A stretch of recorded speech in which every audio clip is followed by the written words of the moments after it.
tells you stories with West Virginia Public Broadcasting. This special brand of television relies on your financial support. Become a sustaining member today. You're watching West Virginia Public Broadcasting.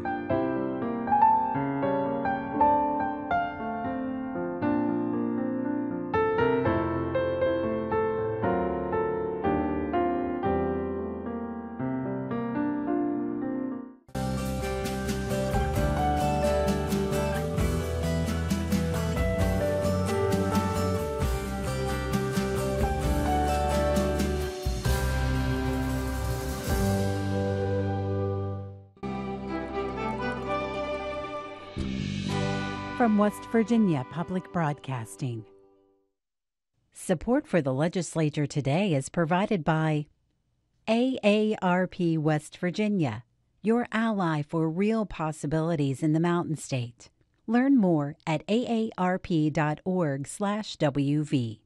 The Charleston Gazette-Mail, using its CGM app to deliver the latest news, traffic, and weather alerts, keeping you in the know while you're on the go. Lumos Networks, online at lumosnetworks.com. Marshall University, with more than 100 degree programs offered in 4 locations and online. More about the Marshall family at marshall.edu. Orion Strategies, professional public relations, government affairs, creative services, and research and polling, with offices in Charleston, Buchanan, Martinsburg, Pittsburgh, and Columbus.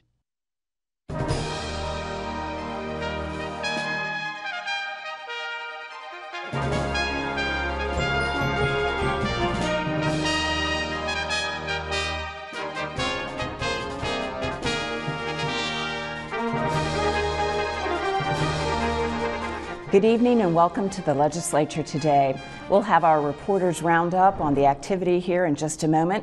But first, another large group of teenagers visited lawmakers as part of the Tobacco 21 movement. 6 states and several communities across the country have raised the age of tobacco sales from 18 to 21. Randy Yohe talked to some of the students today. I was in the 8th grade and my father was diagnosed with lung cancer. And it really hit home hard. Many of the hundreds of teens from all across West Virginia who marched into the State House and filled the Senate galleries could tell the same tragic story. I asked Heather and Blake, 2 young lobbyists, to explain why West Virginia should up the age for tobacco sales from 18 to 21. People at the age of 18 can buy tobacco products, and that's awful because your brain is still developing and so is your body, so you're more likely to get addicted. It's so easily with teens that give into peer pressure just even one time, and then they're addicted, and then it impacts their life. When you're talking about tobacco use of teenagers, then there's not a better person to talk about it than us teenagers, us the youth. So I think that it's important for the senators and the legislature to listen to us about it because we're the ones who are in the schools where they're being used improperly. Science says adolescents get more easily addicted to tobacco than adults. These teens say their continuing campaign to up the tobacco sales age from 18 to 21 will save lives now. For the Legislature today, I'm Randy Yohe. Joining us now are Brad McElhaney of West Virginia Metro News and Jake Zuckerman of the Charleston Gazette-Mail. Thank you, gentlemen. Hello. Thank you for being here. Well, we've got to start with the Comprehensive Education Reform Bill. Brad, you're just joining us, and the meeting continues as we are here talking. The huge bill unveiled yesterday. The explanation and the questioning is starting right now. It got a little bit testy at the very, very beginning. We have a clip from the meeting. Let's go ahead and take a listen. You'd mentioned that the Board of Education had input on this. Who from the Board of Education? Well, I'm not going to go into the specifics of the names, but I will tell you that there was discussions with them. Can I ask why not? I mean, are we not entitled to know who from the Board of Education helped with I this? spoke, of course, with the superintendent of schools and with the attorneys, and I got their input and asked questions of them, and, they did their job of answering our questions. Are they supportive of this? I wouldn't say that they said supportive, but they understand that this is a policy decision and this is the direction that we want to go, and with that understanding have been helpful. Okay, and you also said, and you don't have to name names, but you had help from WVU and Marshall. I don't know if I said that. I had discussions with them, and we Okay, talked about. I thought you did. I apologize. Was there anybody else who had input on this? For example, did the expert that you mentioned, did he help you put this together? So we consulted the experts for advice, especially in how to avoid mistakes that other states have done. So that's really what we were looking for. And of course, that was Senate Education Chair Patricia Rucker and committee member Senator Michael Romano. And so that was toward the beginning of the meeting this afternoon. What has it focused on today? Yeah, well, if you saw that, you saw about the way the meeting has gone for the last 3 hours as we speak. A lot of Democratic questions, sort of testing every little bit of what is about a 140-page bill, asking about the reasoning behind it, potential effects, how would this work? And the entire meeting honestly began with a half-hour discussion of Democrats in particular saying, look, we don't even have the proper copies of this bill. 4 different versions have come out. They were being addressed to different page numbers, and what they were given didn't match what they were told to move toward. So 3 hours of that, but we're told that maybe that bill is going to move out of the committee as soon as today, maybe tomorrow. We may be back on Saturday. Yeah, they've mentioned that they will be working through the weekend. But this afternoon, they've really focused in right away on charter schools and some of the authority of who gets to say that we'll have a charter school here and who doesn't. Yeah, a lot of questions about charter schools from the committee. And there is a charter schools expert who is giving testimony, but this is not something we have here in West Virginia. That's why it's part of the bill. So these folks who feel like they're from communities where the education system is strapped, where it's struggling, maybe where they're not meeting the educational goals that they would like to meet, a lot of questions about how charter schools would work, who would be in charge of them, whether they would potentially take money that had gone to the local public schools, and how that would be balanced out. So a whole lot of questions about charter schools, which is a significant but just part of this bill. And then this afternoon, a press alert that there is going to be a coalition of education members here on Monday for their press conference. Yeah, I mean, you know what happened last year. Thousands of teachers in here upset about their wages, about their insurance, about some of the other bills that were running through at the time. You're not really hearing that yet, but there's going to be a coalition, as you said, of the West Virginia Education Association, the American Federation of Teachers, some of the groups that represent service personnel, principals, superintendents, all of them gathering to get their position across on Monday. So things are developing. All right. Jake, I wanted to turn to you. You've been working on criminal justice reforms, several of them, easing bail requirements, SNAP benefits for drug felons, IDs for those who were convicted, and expungement. So let's begin with the last one, expungement.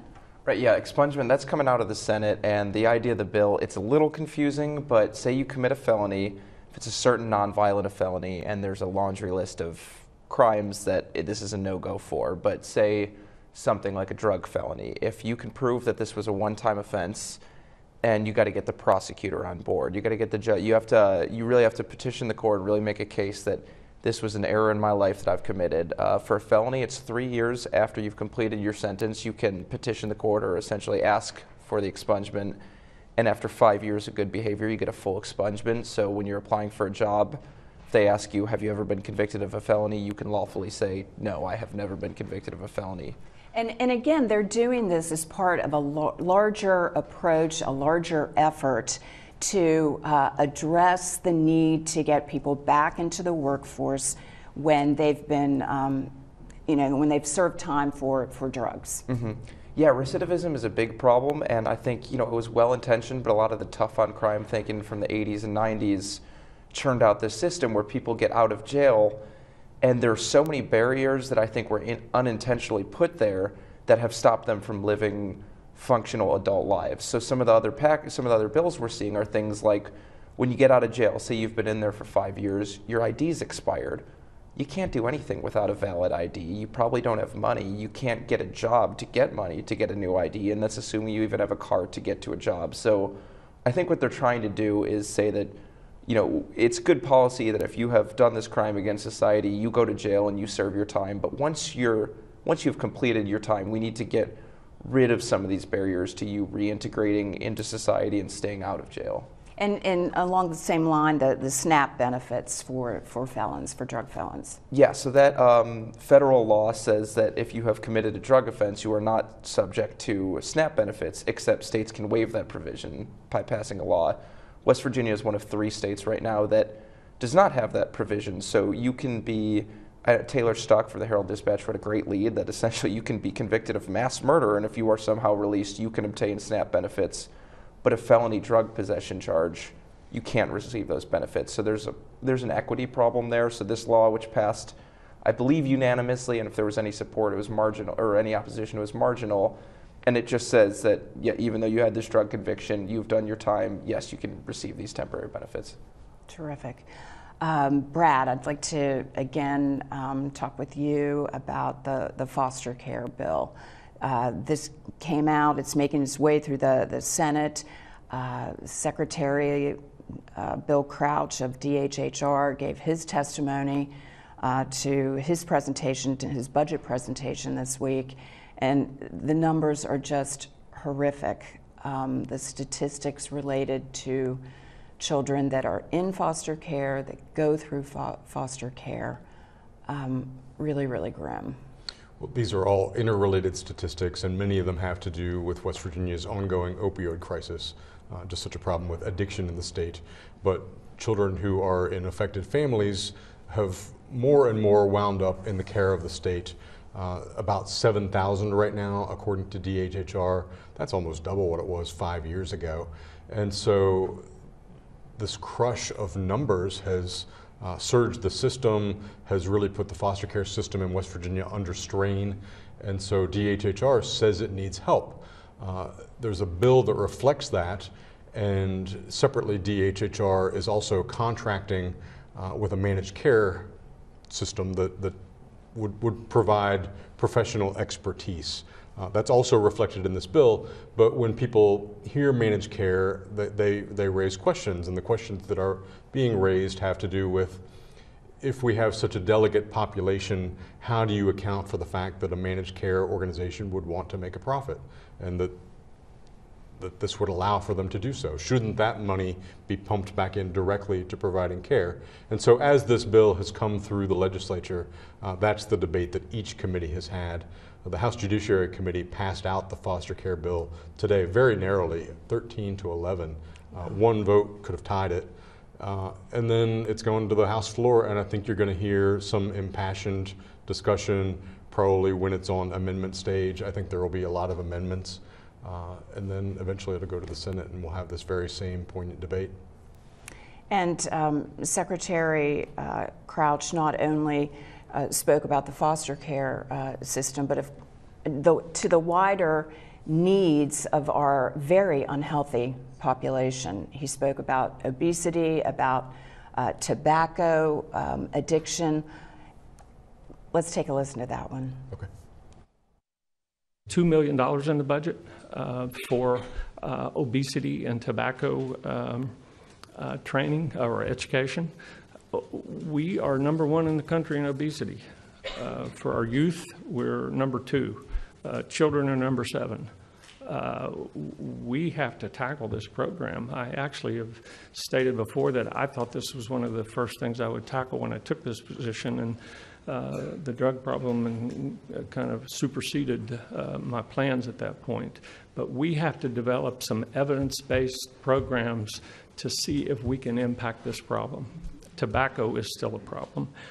We have more deaths, tobacco-related deaths in this state by 4 times than we do opioid deaths or drug overdoses. So it's something we should not forget, and it's something we need to focus on, and I plan to do that as well in the next year.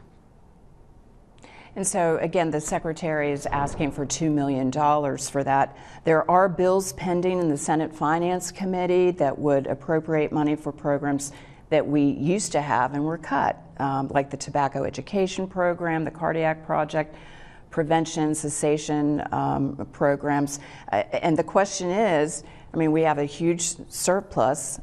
Is there appetite to go back and fund those things that were cut just last year? Mm-hmm. Yeah, as the state has been under budget strain the last few years, lawmakers have reached into the DHHR budget and higher education because they tend to be a little bit more flexible than the public education K through 12, for example. Very difficult to cut, but the other two, you can do it. And so now the question is, as the state has a little bit more money, should some of that go back into health care for West Virginia citizens? And they made a good case. That was it was a budget session, but it was, you and I both watched it, it was very moving to the emotions because the numbers were so sad. So you wonder how much legislators will be moved to put as much money as they can back into the health care of West Virginians. It is just so basic, and everything they're trying to do here, to improve the education, to improve our workforce, economic development. I mean, it all goes back to how healthy we are, and that's just so fundamental. Changing gears, Jake, the intermediate court bill was taken up in Senate Judiciary. I know you've done some reporting on that, and so tell us basically what it is suggesting, rather, and how the House might receive that. Right, yeah, so West Virginia is one of 9 states with no court in between the circuit court, which is a trial court, and the state Supreme Court. The idea of the bill is that we put a court in there, and circuit court cases, assuming that you want to appeal, are automatically, or appealed by right is the nomenclature, appealed by right to the intermediate court. The intermediate court is a panel of 3 judges. They're appointed appointed by the governor and actually confirmed by the Senate. And so they review everything, and the idea is to take some of the burden off the Supreme Court, although the Supreme Court has had a pretty sharp drop-off in its workload, which has been one of the point of contention that Democrats are raising with the issue right now. The fiscal note for the bill came in right around $7 million, but the original plan had 2 courts. Now it's down to 1 court. It seems to be a moving target as far as what the financial amount's going to be, but that seems to be where the opposition lies. And you're adding new government, you're adding new costs, and there's debate as to whether or not there's a real need for this. And the humorous bit of it is you're seeing Democrats talk about the need for small government and curtailing government spending, and Republicans in the Senate are really pushing for this new layer of government. They are. Senator Trump has obviously championed this bill for the last couple years. Okay, also in the House side, actually, really strong remarks yesterday and today about the legalization of cannabis use for adults. And we wanted to take a listen to that and maybe talk a little bit about that. We need to create a place that people want to come to. Cannabis can. The DEA issued a report in 2015 indicating that West Virginia was the 5th highest producing cannabis state in the country. As my colleagues from southern West Virginia can attest, we produce almost as much cannabis as we produce coal. We get no severance tax. The reason cannabis is a gateway drug is it's illegal. The war on drugs is lost. It's about as effective as a 10-foot wall if you have an 11-foot ladder. Prohibition hasn't worked since the Garden of Eden. In states that have functional cannabis programs, the rate of overdoses goes down. Cannabis can help fix treatment and fund treatment for our drug problems, and West Virginia can be a leader in research in new and effective ways to manage chronic pain and opioid addiction before it kills another 1,000 West Virginians.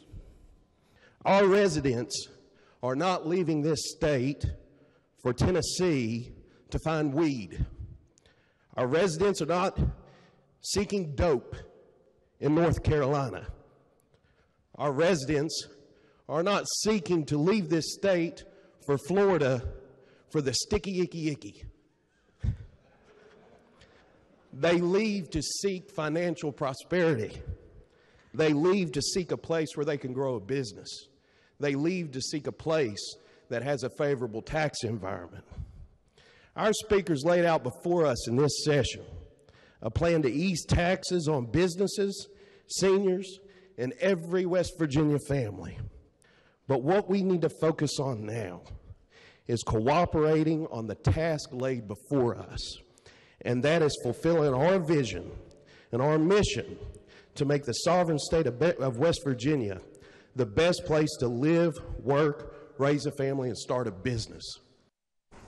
So, Jake, the argument continues in the House. Mm-hmm. Yeah, I think that my guess behind the thinking of the floor speech is you got to get some public support here with this one, because the House Speaker, the Delegate Bates, who introduced the bill, or at least is a sponsor on the bill, it's been sent to 3 committees. So if you think of every committee and every vote is another chance for a bill to die, getting triple referenced, the first chamber is an ominous sign, to say the least. But everyone said that about medical marijuana too, and it survived. So I think that they're trying to win in the court of public opinion here. Brad, I wanted to start focusing on next week. What will you be following? Oh my gosh! I mean, this multifaceted education bill has every possibility of dominating the next several weeks of the session. There are education groups, including the West Virginia Education Association, American Federation of Teachers, the Service Employees Union, the associations that represent principals, all gathering at 10 o'clock on Monday down in the governor's conference room, and I think that's going to really set the tone for the week. If this bill, the education bill, makes it out of the Education Committee, it's then going to go to Senate Finance, and there's going to be a lot of questions, and there already are, about this bill does so many things. What is it going to cost? And there's no good answer yet. Okay, how about you, Jake?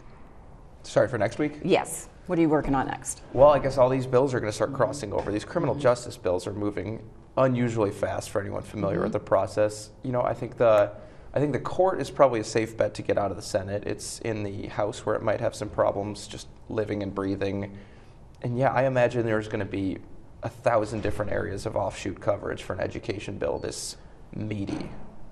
Okay, we have one final remark that we wanted to air, and this is Senator Baldwin. He was making he was noting that now today we're at day 35. I believe his statement was yesterday. But remembering federal workers in West Virginia who are now out of a second paycheck because of the federal shutdown, government shutdown.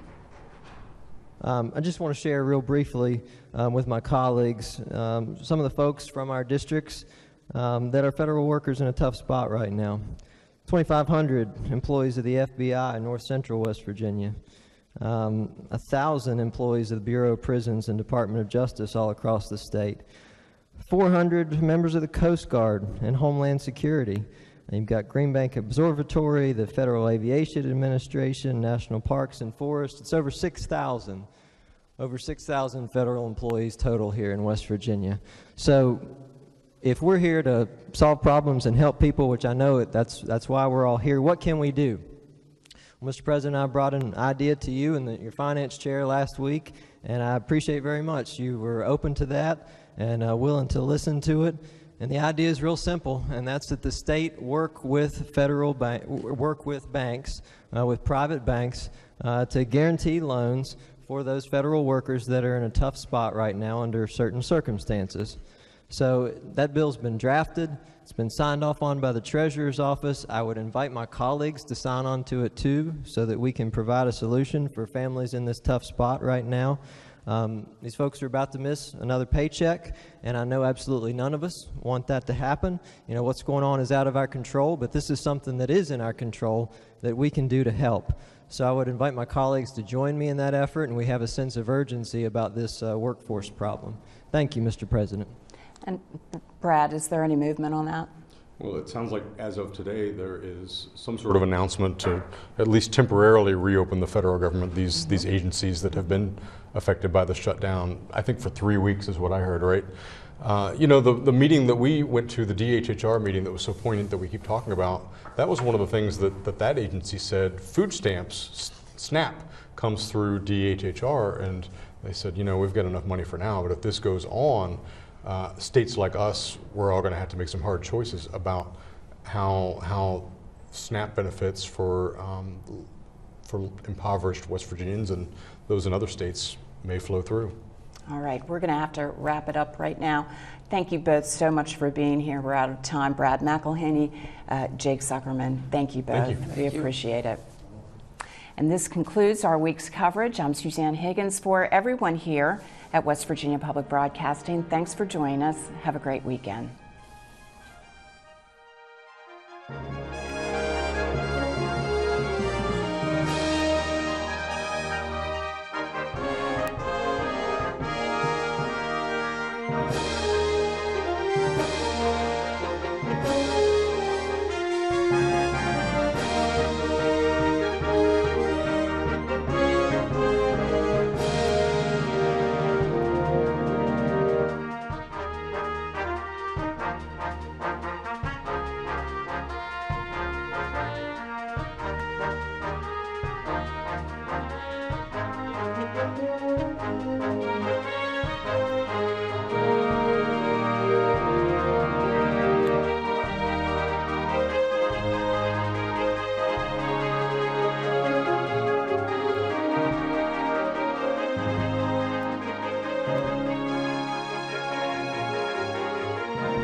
A no-nonsense nun suspects a priest of abusing a boy. What do you do when you're not sure? But did he?